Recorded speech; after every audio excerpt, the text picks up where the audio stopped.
O, tingnan mo lang nila, no? Yung pagkain ni mama mo. Oh. Di na kayo naawa dyan. Ito, pagkain tong ano eh. Pagkain ng walang anak na ano, mahirap eh. Milyonaryo kayo. Natitiis niyo ba to? Tingnan mo. Pagkain, saging. Yung papayang malapit na mabulok. Oh. Pagkain man ng anak, may anak na may milyonaryo. Natitiis niyo ba yan? Dalawa kayo.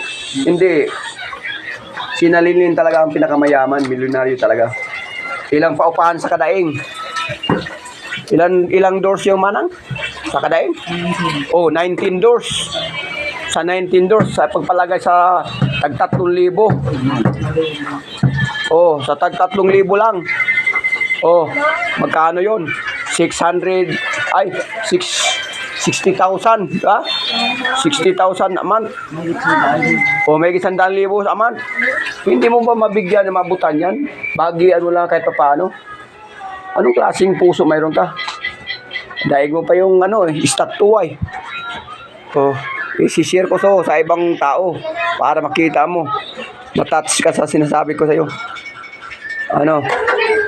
Isi-share ko to sa buong ano, mundo.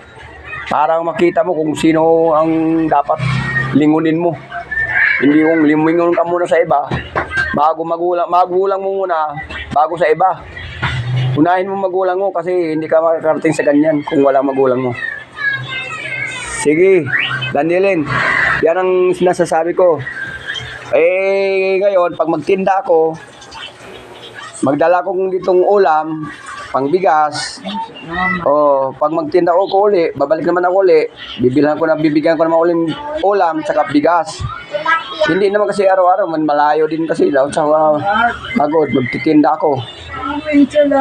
Oh, ano, Lanilin? Ha, tanda mo yan ha. Sana maintindihan mo yung sinasabi ko. Pasawad mo kung ano nasasabi sa inyo. Ito lang masasabi ko, mahalin mo magulang mo habang may buhay pa. Yan, tando. Sige, thank you. Oh, bye-bye ha. Oh, umiyak na oh. Oh. Oh, yan. Salamat. Oh, sige ha. Maawa ka sa magulang mo. Isi-share ko to. Buong publiko. Isi-share ko. Para maunawaan mo kung dapat ka bang lumingon sa mga magulang mo. Okay na, Lanilin. Yan na lang masasabi ko. Bye-bye.